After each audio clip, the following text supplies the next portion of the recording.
Studies say that being single will kill you faster than obesity. Clickbait at its finest, but it worked. Because like many other single people, I wanted to know why my relationship status is more fatal than my double chins. And right on top of the article, under a stock photo of a woman who is facing an early death from not being married, the very first line says, loneliness. Loneliness is deadlier than obesity and should be considered a public health risk. The problem with falling for a line from a tabloid is that you feel like you need a bath afterwards. So, right after other people pointed out the huge difference between single and lonely, a nearby troll, whose profile photo was so old, you know he's uglier now than he was 50 years ago when that photo was taken, and he's probably afraid that people will recognize him, decides to respond with, bet you're all single. I wanted to tell him that I bet I will outlive him. But what's the point of arguing with someone who is still living in the past, who is too afraid to show us what he looks like today, who comes from an era where if you want to fuck them, you have to marry them first, because if the baby carriage came before the marriage, her father will kill you faster than obesity.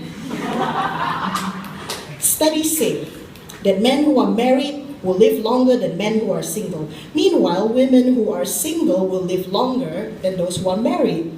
We, women, are wired to take care of our men, hoping that someday they will change. I don't know what we expect them to change into, but something that wouldn't directly or indirectly kill me would be nice. The cisgender heterosexual path is not the only roadmap out there anymore. This study doesn't say what happens to men who marry men or women who marry women. Do men who marry men live forever, while women who marry women die immediately? Who knows? Because change is terrifying, especially the ones that don't at all involve your genitalia. Studies say that the gender ratio in Malaysia is getting wider, that the men are outnumbering the women, yet all my single friends are wondering where all the good men are. Ladies, if you didn't strike and settle when the both of you were too young to know better, they're gone. The ones you truly like are already married, or gay, or far younger than either one of you or society is comfortable with. But unless the older person here is the man, in which case, carry on, daddy.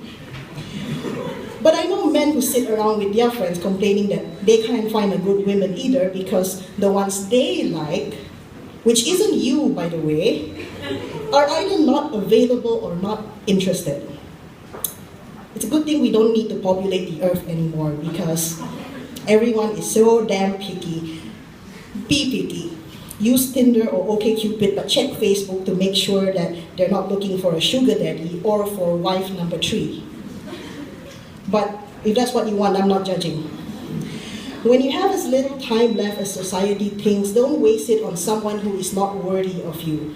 Consider changing your sexual orientation so that you and your equally lonely, same-gendered friend can find the happily ever after that the both of you deserve. If you don't know how, ask your nearest religious fundamentalists. If they can set gay people straight, then the opposite should be true if you do everything backwards. What else do studies say? Let's see. Studies say that people who drink black coffee are psychopaths, that people who have cluttered homes are intelligent, that people who have messy desks are creative, that people who are creative are more prone to depression, that processed sugar is good for you and virgin coconut oil isn't, that the cholesterol that was bad for you for so many years is now good, that your dog loves you, but your cat thinks you're a stupid, bigger cat. Studies are bullshit. Selective data twisted into clickbait to make you feel better or worse about yourself, depending on who's funding the study. You might as well take a BuzzFeed quiz called Choose your McFlurry flavor and we'll tell you what your biggest problem is. Guys, totally legit. I picked durian and it correctly diagnosed me as never being able to get what everyone else already had. Studies say that we have already used up Earth's natural resources for this year. We produce more carbon than the oceans and forests can absorb. We caught more fish, fell more trees, used up more water than the Earth was able to produce in the same period. If you have young children, they are shit out of luck, quickly running out of the opportunity to qualify for first world problems such as being single or obese. But these problems have a way of solving themselves. Diseases we have already eradicated are back thanks to those who got their medical degree from Google. In this generation, we have access to so much information, but we only cherry pick those that validate our opinion. In the end, nature will reclaim us. She has already begun. In 2011, we lost 5 islands in the South Pacific devoured by the sea level. There are many more islands at risk, some I didn't even know existed. Tuvalu, Kiribati, the Marshall Islands, how about a little closer to home? Any place where the sea seems a little closer lately. By the time we get our toes wet, we'll be cursing everyone else for not starting 10 years ago. But I'm nihilistic, so keep telling yourself that climate change isn't real. Tell yourself the real reason behind natural disasters are unnatural unions. Studies say we have 3 years before global temperatures become irreversible, before it gets too hot, too cold, too wet, too dry, before we turn into an apocalyptic wasteland. If that happens, I hope I'll live to see it. So I can write another useless poem I will shout into the wind while people laugh.